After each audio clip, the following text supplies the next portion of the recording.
बीत जह बीत जह जन्म अकाज रे, निस दिन सुन कै पुराण समझत नहरे अजान। काल तो पहुँच्यो आन, कहाँ जह पाजरे रहाओ। आस्थिरा जो मान्यो देह, सो तो तेरो होए है खे। क्यों न हर को नाम लेह, मूर्ख निलाज रे। राम भगत हिय आन, छाड़ दे मन को मान। नानक जन एह वखान, जग मह बिराज रे। राम भगत हिय आन, छाड़ दे मन को मान। नानक जन एह वखान, जग मह विराज रे। वाहिगुरु जी का खालसा, वाहिगुरु जी की फतेह। चबर छत्र तख्त दे मालक वाली कुल आलम, हालत पलत दे राखे सरवरे कायनात, ऐसे परम कृपालू रहबर धन गुरु ग्रंथ साहिब जी महाराज, जिन्हों की मुकद्दस गोद अंदर आप समूह हाजरीन जुड़ बैठे हो। गुरुदेव सतगुरु ने कृपा की, संध्या के दीवाना का पावन पवित्र समा सानू बख्शिश किया। चल रही लड़ीवार विचार धन धन गुरु तेग बहादुर पातशाह जी के मुखारविंद तो उच्चारण किए हुए ये शब्द जो आप जी ने सरवण किया। राग जैजाबंती दे अंदर सतगुरु पातशाह जी दे 4 शब्द ने, जिन्हां दे विचों ये आखिरी चौथा शब्द है। गुरु ग्रंथ साहिब जी महाराज जी दे पावन अंक 1352 दे उपर सुभाएमान। राग जैजाबंती ये गुरु ग्रंथ साहिब जी महाराज का 31वां राग है, जिस दे विच सिर्फ ते सिर्फ गुरु तेग बहादुर पातशाह जी की ही बाणी है। गुरुदेव सतगुरु जी इस शब्द के रहाव के बंद अंदर जो सानू उपदेश बख्शिश करते ने, बीत जह जन्म अकाज रे। निस दिन सुन कै पुराण, समझत नहरे अजान। काल तो पहुँच्यो आन, कहाँ जह पाजरे रहाओ। गुरुदेव सतगुरु इस शब्द के राही समुची मनुखता नूं समझाउण दा यतन करदे पातशाह जी भी हे भलिया समा ते अपनी रफ्तार दे नाल लंघ ही जा रहा है। ते इत्थे पातशाह ने जिहड़ा शब्द वरत्या ना भी जन्म अकाज रे, रे शब्द इत्थे संबोधन करके वरत्या। संबोधन करते ने पातशाह जी, हे मनुखा भी तेरा जन्म अकाज। साध संगत जी, काज शब्द का आखिरी अर्थ हुंदा है जिस दे विच मनुख कोई काम करता है, उहदा कोई मनोरथ हुंदा, कोई टारगेट हुंदा। आकाज का मतलब हुंदा जिहदे विच मनुख का कोई मनोरथ है ही नहीं, जिहदे विच उन्हें कोई काम कीता ही नहीं, आके संसार दे विच व्यर्थ ही समा लंघदा जाए। जिवें कहंदे किसी ने पानी दे विच मधाणी पा लई ते पानी नूं रिड़किया हत्थ दे विच की आवेगा, कुछ भी उहदे विचों हासिल नहीं होना। सिर्फ ते सिर्फ एनर्जी जिहड़ी है, ताकत जिहड़ी है उहदे विच वेस्ट कीती है, समा बर्बाद कीता है, हासिल उहदे विचों कुछ भी नहीं होना। ये अज्ञानता दी निशानी। ते पातशाह जी कहंदे ने, हे भले मनुखा, किस तरह दे नाल अपना जीवन जिहड़ा ना व्यर्थ ही गमाई जाता है, जिहदा कोई मनोरथ नहीं, जिहदा कोई फल नहीं, जिहदा कोई अर्थ भी नहीं, किसी मायने दे विच भी नहीं। ये जीवन तेरा ते साध संगत जी जीवन का मनोरथ होना चाहिए सी। ਇਹਦਾ ਕੋਈ ਲਾਭ ਹੋਣਾ ਚਾਹੀਦਾ ਸੀ ਆਪਣੇ ਆਪ ਨੂੰ, ਸਮੁੱਚੀ ਮਨੁੱਖਤਾ ਨੂੰ, ਇਸ ਸੰਸਾਰ ਨੂੰ ਇਹਦਾ ਕੋਈ ਫਲ ਪ੍ਰਾਪਤ ਹੁੰਦਾ।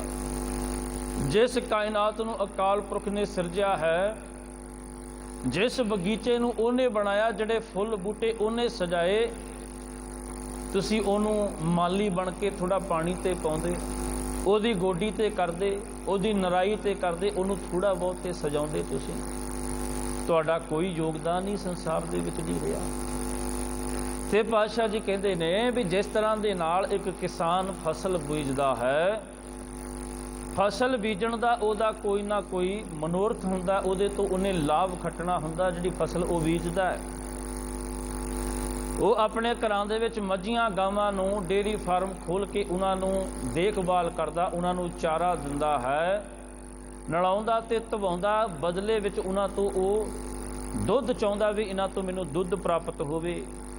ਉਸ ਦੁੱਧ ਤੋਂ ਕਰੀਮ ਕੱਢੀ ਜਾਵੇ, ਮੱਖਣ ਕੱਢਿਆ ਜਾਵੇ, ਘਿਓ ਕੱਢਿਆ ਜਾਵੇ, ਰਤਨ ਕੀਮਤੀ ਪਦਾਰਥ ਉਹਦੇ ਵਿੱਚੋਂ ਕੱਢੇ ਜਾਣ।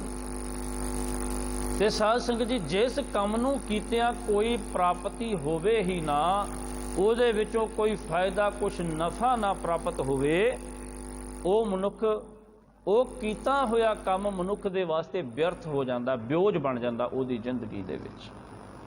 ਉਹਨੂੰ ਉਹ ਖੁਸ਼ ਹੋ ਕੇ ਉਸ ਕੰਮ ਨੂੰ ਕਰਨਾ ਨਹੀਂ ਚਾਹੁੰਦਾ, ਉਹ ਬੋਝ ਬਣ ਜਾਂਦਾ ਉਹਦੀ ਜ਼ਿੰਦਗੀ ਵਿੱਚ। ਤੇ ਪਾਤਸ਼ਾਹ ਜੀ ਕਹਿੰਦੇ ਕਿ ਇਸ ਤਰ੍ਹਾਂ ਦੇ ਨਾਲ ਤੁਸੀਂ ਸੰਸਾਰ ਦੇ ਵਿੱਚ ਕਿਤੇ ਬੋਝ ਤਾਂ ਨਹੀਂ ਬਣ ਗਏ, ਇਸ ਧਰਤੀ ਉੱਤੇ ਬੋਝ ਤੇ ਨਹੀਂ ਬਣ ਗਏ। ਕਹਿੰਦੇ ਇੱਕ ਵਾਰ ਧਰਤੀ ਨੂੰ ਕਿਸੇ ਨੇ ਪੁੱਛਿਆ, ਕਵੀ ਲਿਖਦਾ ਹੈ, ਧਰਤੀ ਨੂੰ ਕਿਸੇ ਨੇ ਪੁੱਛਿਆ ਵੀ ਤੇਰੇ ਗਰਭ ਦੇ ਉੱਤੇ, ਇਸ ਧਰਤੀ ਦੇ ਉੱਤੇ ਏਡੇ ਉੱਚੇ ਉੱਚੇ ਪਹਾੜ ਖੜੇ ਨੇ, ਸੁਮੇਰ ਪਰਬਤ ਖੜੇ ਨੇ, ਏਡੇ ਏਡੇ ਦਰਖਤ ਖੜੇ ਨੇ, ਪਹਾੜਾਂ ਦੇ ਪਹਾੜ ਉੱਤੇ ਵੱਡੇ ਵੱਡੇ ਪੱਥਰ ਖੜੇ ਨੇ, ਏਡੇ ਦਰਿਆ, ਏਡੇ ਸਮੁੰਦਰ ਵਗਦੇ ਨੇ, ਵੀ ਤੈਨੂੰ ਇਹਨਾਂ ਦਾ ਬੋਝ ਨਹੀਂ ਲੱਗਦਾ,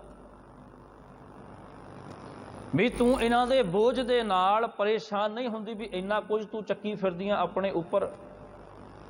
ਤੇ ਕਹਿੰਦੇ ਧਰਤੀ ਜਵਾਬ ਦਿੰਦੀ ਆ, ਉਹ ਕਹਿੰਦੀ ਹੈ ਮੈਨੂੰ ਇਹਨਾਂ ਪਹਾੜਾਂ ਦਾ, ਇਹਨਾਂ ਦਰਖਤਾਂ ਦਾ, ਇਹਨਾਂ ਵੱਡੇ ਵੱਡੇ ਪੱਥਰਾਂ ਦਾ, ਇਸ ਸਮੁੰਦਰ ਦਾ, ਇਹਨਾਂ ਨਦੀਆਂ ਦਾ ਮੈਨੂੰ ਕੋਈ ਬੋਝ ਨਹੀਂ ਲੱਗਦਾ, ਪਰ ਇੱਕ ਚੀਜ਼ ਹੈ ਇਸ ਤਰ੍ਹਾਂ ਦੀ ਜਿਹਦਾ ਮੇਰੇ ਤੇ ਬੋਝ ਰਹਿੰਦਾ, ਉਹਦਾ ਵਜਨ ਮੇਰੇ ਤੋਂ ਝੱਲਿਆ ਨਹੀਂ ਜਾਂਦਾ। ਭਾਈ ਗੁਰਦਾਸ ਜੀ ਲਿਖਦੇ ਵੀ ਉਹਨਾਂ ਪੁੱਛਿਆ ਵੀ ਕੌਣ ਹੈ ਇੱਦਾਂ ਦਾ ਜਿਹਦਾ ਤੇਰੇ ਕੋਲ ਵਜਨ ਝੱਲਿਆ ਨਹੀਂ ਜਾਂਦਾ, ਤੇਰੇ ਤੇ ਉਹ ਬੋਝ ਬਣ ਗਏ। ਉਹਨੇ ਕਿਹਾ ਉਹ ਅਕਿਰਤ ਘਣ ਮਨੁੱਖ ਜਿਹੜੇ ਪਰਮਾਤਮਾ ਦੀ ਹੋਂਦ ਨੂੰ ਨਹੀਂ ਮੰਨਦੇ, ਉਹ ਮੇਰੇ ਉੱਤੇ ਬੋਝ ਨੇ। ਇੱਦਾਂ ਦੇ ਮਨੁੱਖਾਂ ਦਾ ਮੇਰੇ ਤੋਂ ਭਾਰ ਚੱਲਿਆ ਨਹੀਂ ਜਾਂਦਾ, ਜਿਨ੍ਹਾਂ ਦੀ ਸਮਾਜ ਦੇ ਵਾਸਤੇ ਕੋਈ ਦੇਣ ਨਹੀਂ, ਜਿਹਦੇ ਕਿਸੇ ਤੇ ਕੀਤੇ ਹੋਏ ਪਰ ਉਪਕਾਰ ਨੂੰ ਜਤਾਉਂਦੇ ਨਹੀਂ, ਜਿਹਦਾ ਕਿਹੜਾ ਕਿਸੇ ਦਾ ਕੀਤਾ ਹੋਇਆ ਕਦੇ ਆਪਣੀ ਜ਼ਿੰਦਗੀ ਵਿੱਚ ਸਲਾਉਂਦੇ ਨਹੀਂ। ਇੱਦਾਂ ਦੇ ਲੋਕ ਮੇਰੀ ਜ਼ਿੰਦਗੀ ਵਿੱਚ ਬੋਝ ਬਣ ਗਏ ਨੇ। ਤੇ ਪਾਤਸ਼ਾਹ ਜੀ ਕਹਿੰਦੇ ਨੇ ਵੀ ਜਦੋਂ ਸੰਸਾਰ ਨੂੰ ਤੁਹਾਡੀ ਕੋਈ ਦੇਣ ਨਹੀਂ, ਤੁਸੀਂ ਕੋਈ ਸਵਾਰਿਆ ਨਹੀਂ, ਕੁਝ ਕੀਤਾ ਨਹੀਂ, ਤੇ ਪਾਤਸ਼ਾਹ ਕਹਿੰਦੇ ਫਿਰ ਇਸੇ ਮਨੁੱਖਾ ਜਨਮ ਪ੍ਰਾਪਤ ਕਰਕੇ ਇੱਥੇ ਧਰਤੀ ਦੇ ਉੱਤੇ ਬੋਝ ਹੀ ਬਣੇ ਫਿਰਦੇ ਹੋ, ਕਿਸੇ ਦਾ ਸਵਾਰਦੇ ਨਹੀਂ ਕੁਝ ਵੀ। ਤੇ ਪਾਤਸ਼ਾਹ ਸਮਝਾਉਣ ਦਾ ਯਤਨ ਕਰਦੇ। ਆਸਾ ਦੀ ਵਾਰ ਦੇ ਵਿੱਚ ਅਸੀਂ ਇੱਦਾਂ ਦੇ ਸ਼ਬਦ ਪੜ੍ਹਦੇ ਹਾਂ। ਪਾਤਸ਼ਾਹ ਕਹਿੰਦੇ ਜਿਨੀ ਐਸਾ ਹਰ ਨਾਮ ਨਾ ਚੇਤਿਓ, ਸੇ ਕਾਹੇ ਜਗ ਆਏ ਰਾਮ ਰਾਜੇ। ਵੀ ਜਿਨ੍ਹਾਂ ਮਨੁੱਖਾਂ ਨੇ ਪਰਮਾਤਮਾ ਦਾ ਕਦੇ ਨਾਮ ਚਿਤਵਿਆ ਹੀ ਨਹੀਂ, ਉਹਦੀ ਵਡਿਆਈ ਕਦੇ ਕੀਤੀ ਨਹੀਂ, ਉਹ ਭਲਿਓ ਕਾਹੇ ਜਗ ਆਏ ਰਾਮ ਰਾਜੇ, ਕਿਉਂ ਆਏ ਸੰਸਾਰ ਦੇ ਵਿੱਚ, ਕੀ ਤੁਹਾਡਾ ਮਨੋਰਥ ਸੀ। ਇਹ ਮਾਨਸ ਜਨਮ ਦੁਲੰਭ ਹੈ, ਨਾਮ ਬਿਨਾ ਬਿਰਥਾ ਸਭ ਜਾਏ। ਓਏ ਭਲਿਓ ਇਹ ਮਨੁੱਖਾ ਜਨਮਣਾ ਬੜਾ ਦੁਰਲਭ ਹੈ, ਬੜਾ ਕੀਮਤੀ ਹੈ, ਵੱਡੇ ਭਾਗਾਂ ਦੀ ਨਿਸ਼ਾਨੀ ਹੁੰਦੀ ਹੈ ਜੇਕਰ ਮਨੁੱਖਾ ਜਨਮ ਮਿਲੇ। ਤੇ ਪਾਤਸ਼ਾਹ ਜੀ ਕਹਿੰਦੇ ਨਾਮ ਬਿਨਾ ਬਿਰਥਾ ਸਭ ਜਾਏ। ਜੇਕਰ ਚੰਗਿਆਈ ਨਹੀਂ ਨਾ ਤੁਹਾਡੇ ਕੋਲ, ਪਰ ਉਪਕਾਰ ਤੁਹਾਡੇ ਕੋਲ ਨਹੀਂ, ਜ਼ਿੰਦਗੀ ਵਿੱਚ ਸੇਵਾ ਸਿਮਰਨ ਤੁਹਾਡੇ ਕੋਲੇ ਨਹੀਂ, ਇਸ ਹਿਰਦੇ ਦੇ ਵਿੱਚ ਪਰਮਾਤਮਾ ਦੀ ਜੋਤ ਨਹੀਂ, ਉਹਦੇ ਰੱਬੀ ਗੁਣ ਸਤ ਸੰਤੋਖ ਦਇਆ ਧਰਮ ਤੇ ਧੀਰਜ ਨੂੰ ਕਦੇ ਅਪਣਾਇਆ ਨਹੀਂ, पातशाह जी कहते फिर ये शरीर नहीं, क्योंकि साध संगत जी जिस शरीर दे विच गुण हुण रब उत्थे ही वसदा, जिथे औगण भरे हुण उत्थे रब भी नहीं वसदा। जिथे विकार हुण, जिथे हौमे होवे ते गुरु पातशाह कहते हौमे नामे नाल विरोध है, दोहू ना बसे एक थाए। जिथे हौमे होवे ना, हौमे हुंदी है भी आ मैं ही कीता सारा कुछ, ये मेरा ही कीता होया है, ये मेरा ही है सारा कुछ। जिथे अपनी मैं अगे रवे उन्होंने हौमे कहते ने। ते भाई गुरदास दे सवैयां दे विच जिथे कथन करते ना, उत्थे हौमे की भी गल करते ते वो दसदे ने, कहते बकरी जिहड़ी है ना, कहते बकरी ਉਹਨੂੰ कुछ खाण ਨੂੰ मिलता रहे चाहे ना मिलता रहे, कहते वो खांदी पींदी अपनी जिंदगी विच इको एक काम करती रहिंदी है, वो हमेशा मैं करती रहिंदी है। जदों बोलेगी उदों मैं करेगी। कहते कोई कवि बैठा सी, उत्थे उहदी मैं सुनदा सी बड़े ध्यान दे नाल। उन्हें देखा भी शायद भुखी होवेगी, कुछ खाण वास्ते उहनूं चारा पाया गया, उन्हें खा के फिर उन्हें मैं ही कीता। उन्हें कहा शायद प्यासी होवेगी, पीण वास्ते पानी दिता, उन्हें पी के भी फिर मैं ही कीता। कहते जिहदी बकरी सी ना, उन्हें बेच दिती किसी ने। कहते जिहड़ा कसाई लै गया, उन्हें उन्होंने वढ टुक के उहदी खल ला लई, उहदा चम ला लिया। कहते चम ला के ना उहदी चमड़ी नूं कहते उन्होंने पानी विच धोता गया, धोण तो बाद उन्होंने सुकाया गया। सुका के उन्होंने एक बारी गिलिया करके कहते उन्होंने जिस तरह से असीं देखते भी वड्डे वड्डे ढोलों के उत्ते चमड़ा चढ़िया हुंदा, आम असीं देखते हैं ढड्ड के उत्ते सरंगी के उत्ते भी जिहड़ा है वो चमड़ा चढ़ते ने। ते कहते किसी बनाउण वाले ने, सरंगी बनाउण वाले ने वो चमड़ा खरीदिया, खरीद के कहते उस सरंगी के थल्ले ना जिथों आवाज़ धुनी पैदा होंदी, वो चमड़ा उत्थे ला दिता। ਉਹਦੇ ਉੱਪਰ ਉਹ ਬਰੀਕ ਉਹ ਤਾਰਾਂ ਜਿਹੜੀਆਂ ਨੇ ਉਹ ਲਾ ਦਿੱਤੀਆਂ ਗਈਆਂ ਤੇ ਕਹਿੰਦੇ ਜਿਸ ਵੇਲੇ ਉਹ ਬਣ ਕੇ ਤਿਆਰ ਹੋਈ ਉਹਨੇ ਸਰੰਗੀ ਵਜਾਉਣ ਵਾਸਤੇ ਉਹਦੇ ਉੱਪਰ ਉਂਗਲਾਂ ਰੱਖੀਆਂ, ਤਾਣ ਰੱਖੀ ਤੇ ਕਹਿੰਦੇ ਜਦੋਂ ਪਹਿਲੀ ਆਵਾਜ਼ ਨਿਕਲੀ उस सरंगी दे विचों आवाज़ पहली पैदा हुई तू, जदों बजाया तो वह करदी है तू तू तू।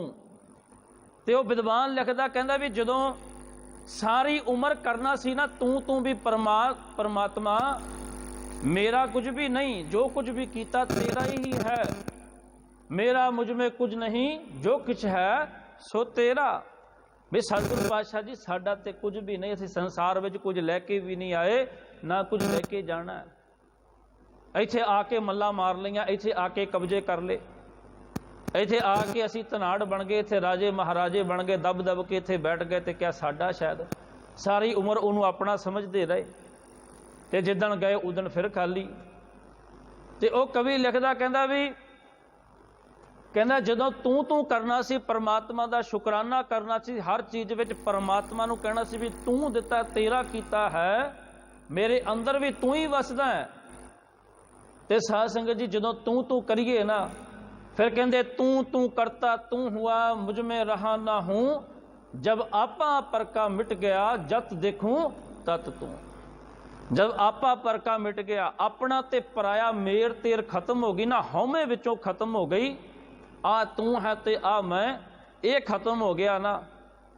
ते कहंदे फिर की होया, फिर ना तू है ते ना मैं आ, फिर इको एक चीज़ है भी हर थां दे उत्ते तू ही नज़र आउंदा है, फिर सब कुछ तू ही होंदा है, सब परमात्मा है, सब गोबिंद है, सब गोबिंद है। कहंदे हर पासे वो गोबिंद ही नज़र आउंदा है। ते विद्वान लिखदा कहंदा जदों तू तू करना सी, जदों उहदा शुकराना करना सी, उदों मैं करदी रही ओ बकरी। ते मरण तो बाद दे विच जदों उहदा चम कट के उहनूं किसे रबाब दे उत्ते किसे सरंगी दे उत्ते रख के ना उहदे उत्ते ताण फिट कीता गया, ते कहंदे फिर उहने कहना शुरू कीता मरण तो बाद, फिर उहदी आत्मा दी आवाज़ आई, फिर वो कहंदी है तू तू तू, भी हर पासे तू ही है। ਇਹ ਹੁੰਦੀ ਹੈ ਸਾਧ ਸੰਗਤ ਜੀ ਹਉਮੈ। ਵੀ ਜਿਹਨੂੰ ਹਉਮੈ ਦੇ ਵਿੱਚ ਮਨੁੱਖ ਹਰ ਇੱਕ ਚੀਜ਼ ਨੂੰ ਕਹਿੰਦਾ ਵੀ ਮੇਰੀ ਹੋਈ ਆ, ਮੈਂ ਹੀ ਕੀਤਾ। ਤੇ ਗੁਰਦੇਵ ਸਤਿਗੁਰੂ ਫਿਰ ਇੱਥੇ ਸਾਨੂੰ ਇਹ ਸਮਝਾਉਣ ਦਾ ਯਤਨ ਕਰਦੇ ਨੇ, ਕਹਿੰਦੇ ਭਲਿਆ ਸਮਾਂ ਤੇ ਆਪਣੀ ਰਫ਼ਤਾਰ ਦੇ ਨਾਲ ਬੀਤਦਾ ਜਾ ਰਿਹਾ ਹੈ।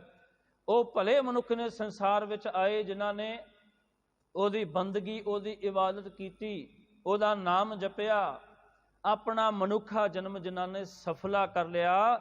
ਪਾਤਸ਼ਾਹ ਜੀ ਕਹਿੰਦੇ ਬੀਤ ਜੇ ਹੈ ਜਨਮ ਅਕਾਜ ਰੇ।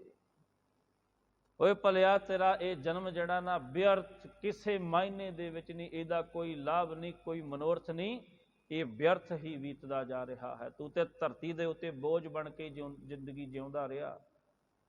ਨਿਸ ਦਿਨ ਸੁਨ ਕੈ ਪੁਰਾਨ ਸਮਝਤ ਨਹਰੇ ਅਜਾਨ। ਕਹਿੰਦੇ ਨਿਸ ਦਿਨ, ਦਿਨ ਰਾਤ ਤੂੰ ਤੇ ਧਾਰਮਿਕ ਗ੍ਰੰਥ, ਉਹ ਪੁਰਾਣ, ਧਾਰਮਿਕ ਗ੍ਰੰਥ ਪੁਰਾਣਾਂ ਨੂੰ ਸੁਣਦਾ ਰਿਹਾ। ਸਮਝਤ ਨਹਰੇ ਅਜਾਨ, ਹੈ ਅਜਾਨ, ਅਜਾਨ ਕਹਿੰਦੇ ਨੇ ਅਣਜਾਣ ਨੂੰ। ਹੈ ਅਣਜਾਣ ਮਨੁੱਖਾ, ਧਾਰਮਿਕ ਗ੍ਰੰਥ ਸੁਣ ਕੇ ਵੀ ਤੂੰ ਉਹਦਾ ਉੱਤੇ ਕਦੇ ਅਮਲ ਨਹੀਂ ਕੀਤਾ। ਜਿਹਨੂੰ ਬਾਬਾ ਕਬੀਰ ਸਾਹਿਬ ਕਹਿੰਦੇ ਕਿਆ ਪੜੀਐ ਕਿਆ ਸੁਣੀਐ,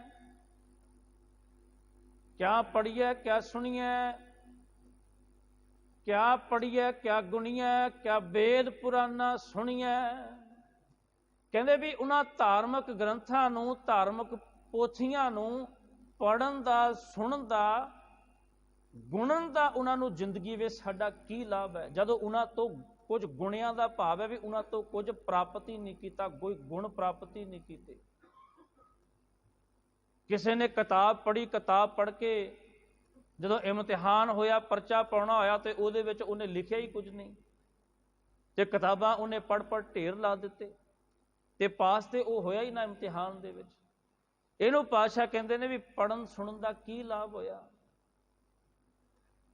ਪੜ੍ਹੈ ਸੁਣੈ ਕਿਆ ਹੋਈ, ਜੋ ਸਹਿਜ ਨਾ ਮਿਲਿਓ ਸੋਈ। ਕਹਿੰਦੇ ਪੜ੍ਹਨ ਸੁਣਨ ਦਾ ਕੀ ਲਾਭ ਹੋਇਆ, ਹੇ ਭਲਿਆ ਜਦੋਂ ਸਹਿਜ ਹੀ ਨਾ ਪ੍ਰਾਪਤ ਹੋਇਆ। ਤੇ ਸਾਧ ਸੰਗਤ ਜੀ ਸਹਿਜ ਕੀ ਹੁੰਦਾ ਹੈ?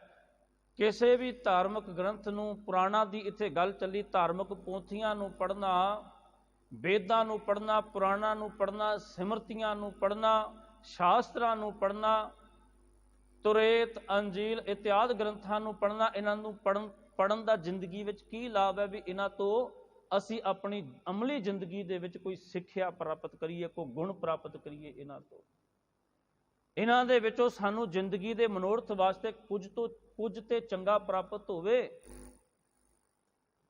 ਹਰ ਕਾ ਨਾਮ ਨਾ ਜਪਸ ਗਵਾਰਾ, ਕਿਆ ਸੋਚੈ ਬਾਰੰਬਾਰਾ।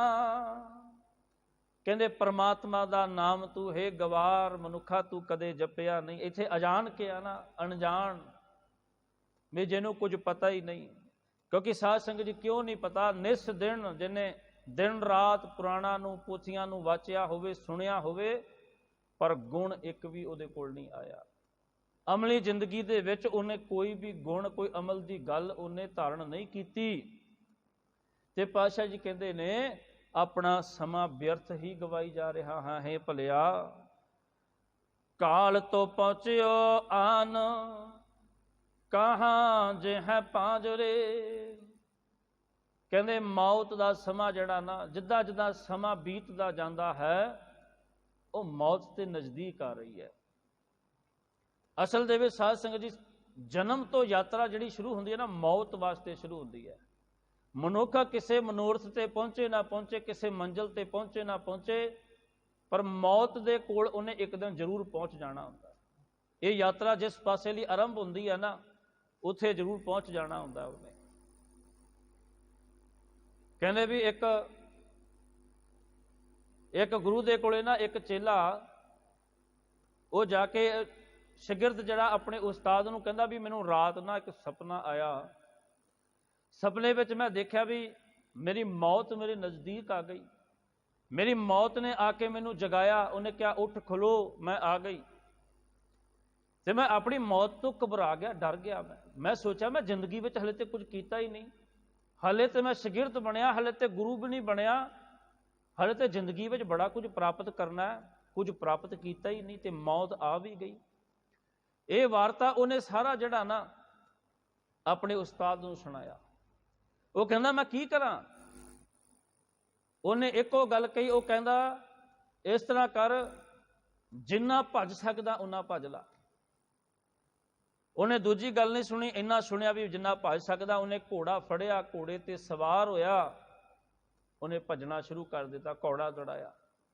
ਸਵੇਰ ਤੋਂ ਸ਼ਾਮ ਹੋ ਗਈ, ਸ਼ਾਮਾਂ ਨੂੰ ਵੀ ਭੱਜਦਾ ਰਿਹਾ, ਕਿਤੇ ਟਿਕਾਣਾ ਨਹੀਂ ਕੀਤਾ। ਰਾਤ ਵੀ ਭੱਜਦਾ ਰਿਹਾ।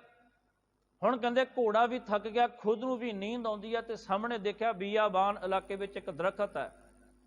ਉਸ ਪੇੜ ਦੇ ਥੱਲੇ ਜਾ ਕੇ ਨਾ ਉਹਨੇ ਘੋੜਾ ਬੰਨਿਆ, ਛੱਪੜ ਤੋਂ ਪਾਣੀ ਪੀਤਾ ਥੋੜਾ ਜਿਹਾ, ਤੇ ਉੱਥੇ ਸਿਰ ਟਿਕਾ ਕੇ ਤੇ ਉਹ ਲੇਟ ਗਿਆ।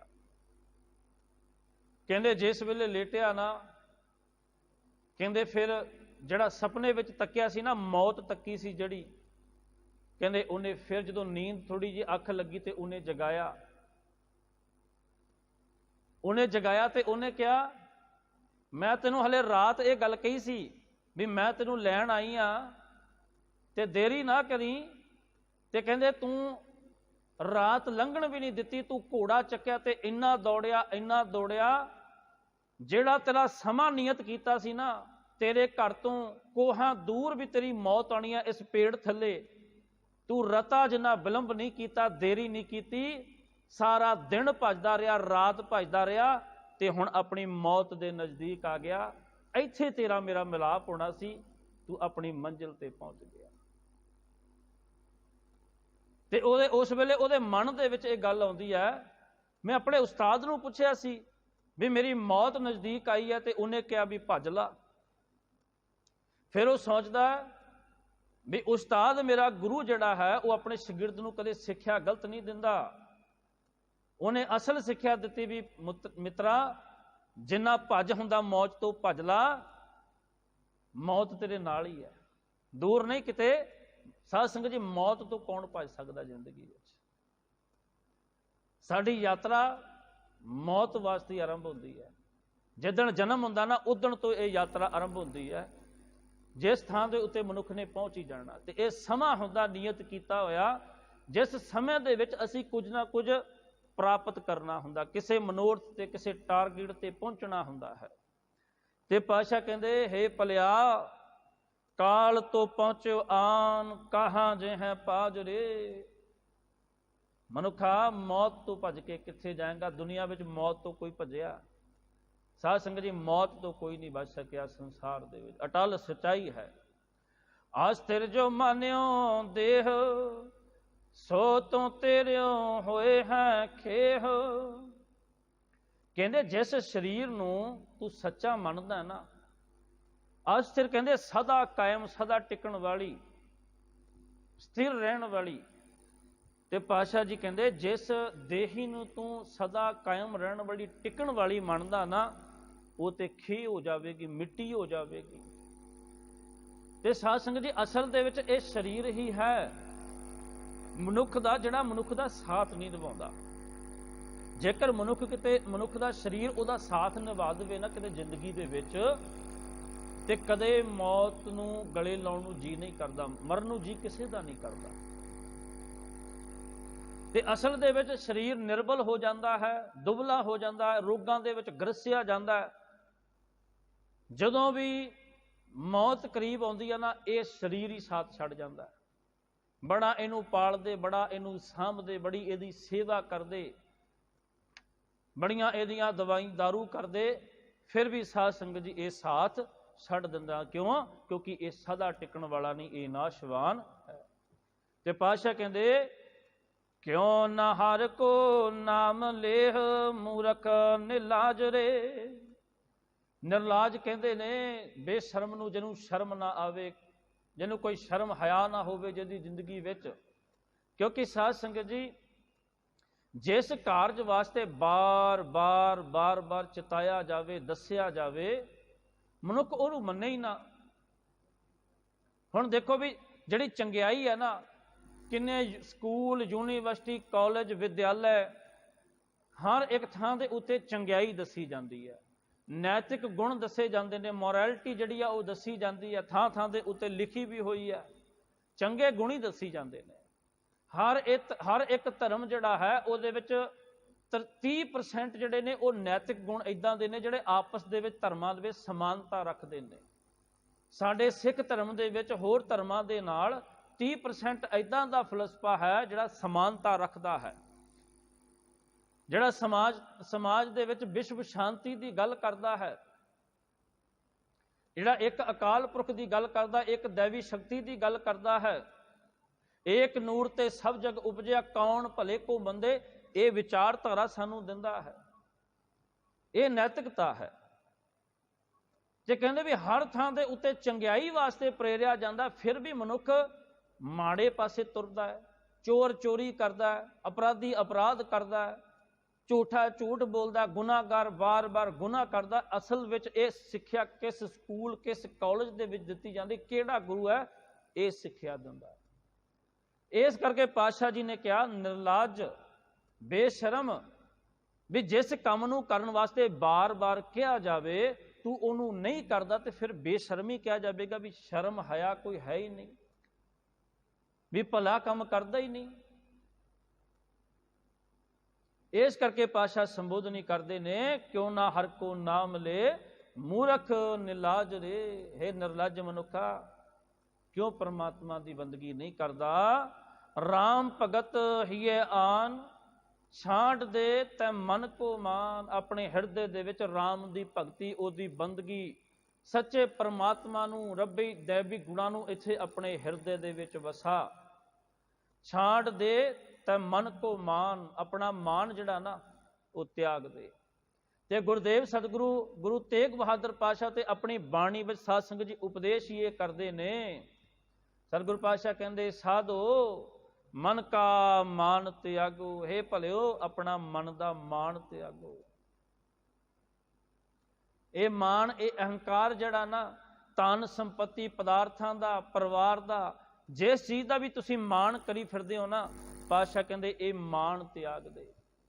ਕਿਉਂਕਿ ਇਸ ਮਾਣ ਨੇ ਨਾ, ਸਾਧ ਸੰਗਤ ਜੀ ਬੜੀਆਂ ਇਦਾਂ ਦੀਆਂ ਕਹਾਵਤਾਂ ਤੁਸੀਂ ਸੁਣੀਆਂ ਹੋਣਗੀਆਂ, ਕਹਿੰਦੇ ਵੀ ਜਿਹੜਾ ਚੰਦ ਹੈ ਨਾ ਆਸਮਾਨ ਦੇ ਵਿੱਚ ਨਜ਼ਰ ਆਉਂਦਾ ਹੈ, ਆਮ ਮਾਮਾ ਬੱਚਿਆਂ ਨੂੰ ਕਹਿੰਦੀਆਂ ਬੇਟਾ ਉਹ ਚੰਦਾ ਮਾਮਾ ਹੈ, ਪਰ ਬੱਚੇ ਪੜ੍ਹੇ ਲਿਖੇ ਉਹਨਾਂ ਨੂੰ ਪਤਾ ਲੱਗ ਗਿਆ ਵੀ ਇਹ ਚੰਦਾ ਮਾਮਾ ਨਹੀਂ ਹੈ, ਇਹ ਤੇ ਮੂਨ ਹੈ, ਇਹ ਤੇ ਸਾਨੂੰ ਪਤਾ ਲੱਗ ਗਿਆ ਪਲੈਨਟ ਨੇ। ਪੜ੍ਹੇ ਲਿਖੇ ਬੱਚਿਆਂ ਨੂੰ ਪਤਾ ਲੱਗਾ, ਪੁਰਾਣੇ ਬੱਚਿਆਂ ਨੂੰ ਭਰਮਾਇਆ ਜਾਂਦਾ ਸੀ।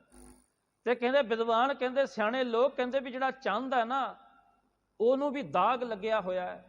ਤੇ ਉਹਨੂੰ ਦਾਗ ਕਿਉਂ ਲੱਗਿਆ, ਕਦੇ ਇਹ ਵੀ ਆਪ ਜੀ ਨੇ ਸਮਾਂ ਮਿਲੇ ਤੇ ਪੜ੍ਹ ਲੈਣਾ ਕਿਉਂ ਦਾਗ ਲੱਗਿਆ। ਤੇ ਪਾਤਸ਼ਾਹ ਜੀ ਕਹਿੰਦੇ ਮਾਨ ਮੁਨੀ ਮੁਨਵਰ ਗਲੇ, ਮਾਨ ਸਭੇ ਕੋ ਖਾਏ। ਕਹਿੰਦੇ ਮਾਨ ਇਦਾਂ ਦਾ, ਵੱਡੇ ਵੱਡੇ ਮੁਨੀ ਜਨ, ਸਾਧੂ ਜਨ, ਸੰਤ ਜਨ ਇਹਨੇ ਨਿਗਲ ਲਏ ਮਾਨ ਨੇ। ਕਿਉਂ? ਕਿਉਂਕਿ ਅਹੰਕਾਰ ਕਰ ਬੈਠਦਾ ਨਾ ਬੰਦਾ, ਅਹੰਕਾਰ ਕਰ ਲੈਂਦਾ। ਤੇ ਪਾਤਸ਼ਾਹ ਇਹਨੂੰ ਕਹਿੰਦੇ ਵੀ ਅਹੰਕਾਰ ਕਾਹਦਾ, ਕੋਈ ਪੜ੍ਹ ਲਿਖ ਕੇ ਅਹੰਕਾਰ ਕਰ ਲਵੇ। ਅਕਸਰ ਲੋਕ ਕਹਿ ਦਿੰਦੇ ਨੇ ਵੀ ਕਾਕਾ ਤੇਰੀ ਜਿੰਨੀ ਉਮਰ ਹੈ ਨਾ, ਜਿੰਨੀ ਤੇਰੀ ਉਮਰ ਹੈ ਇੰਨਾ ਸਾਡਾ ਤਜਰਬਾ, ਅਸੀਂ ਬੜੇ ਪੜ੍ਹੇ ਲਿਖੇ ਆ, ਬਾਲ ਅਸੀਂ ਧੁੱਪ ਦੇ ਵਿੱਚ ਚਿੱਟੇ ਨਹੀਂ ਕੀਤੇ, ਸਾਡਾ ਤਜਰਬਾ ਬੜਾ, ਅਸੀਂ ਬੜੇ ਗੁਣੀ ਗਿਆਨੇ ਆ, ਅਸੀਂ ਬੜੇ ਪੜ੍ਹੇ ਹੋਏ ਮਹਾਨ ਆ। ਇਹ ਹਉਮੈ ਦਾ ਪ੍ਰਤੀਕ ਹੈ। ਤੇ ਪਾਤਸ਼ਾਹ ਕਹਿੰਦੇ ਪੜਿਆ ਮੂਰਖ ਆਖੀਐ ਜਿਤ ਲੱਭ ਲੋਭ ਅਹੰਕਾਰ। ਜੇਕਰ ਮਾਣ ਕਰ ਲਿਆ, ਜੇਕਰ ਅਹੰਕਾਰ ਕਰ ਲਿਆ, ਆਪਣੇ ਆਪ ਨੂੰ ਵਡਿਆ ਲਿਆ, ਤੇ ਪਾਤਸ਼ਾਹ ਕਹਿੰਦੇ ਤੂੰ ਪੜਿਆ ਨਹੀਂ, ਮੂਰਖ ਹੈ। ਫਿਰ ਕਾਹਦਾ ਪੜਿਆ ਹੋਇਆ ਸਾਧ ਸੰਗਤ ਜੀ, ਉਹ ਤੇ ਮੂਰਖ ਹੋਇਆ ਨਾ। ਇਹਦੇ ਪਾਤਸ਼ਾਹ ਕਹਿੰਦੇ ਨੇ, ਕਹਿੰਦੇ ਰਾਮ ਭਗਤ ਹੀਐ ਆਨ ਛਾਂਟ ਦੇ ਤੈ ਮਨ ਕੋ ਮਾਨ। ਇਹ ਮਾਨ ਛੱਡ ਦੇ ਤੇ ਪਰਮਾਤਮਾ ਨੂੰ ਵਸਾਲਾ। ਨਾਨਕ ਜਨ ਇਹ ਵਖਾਨ ਜਗ ਮੈਂ ਵਿਰਾਜ ਰੇ। ਗੁਰੂ ਨਾਨਕ ਪਾਤਸ਼ਾਹ ਜੀ ਇਹ ਵਖਾਨ ਕਰਦੇ ਨੇ।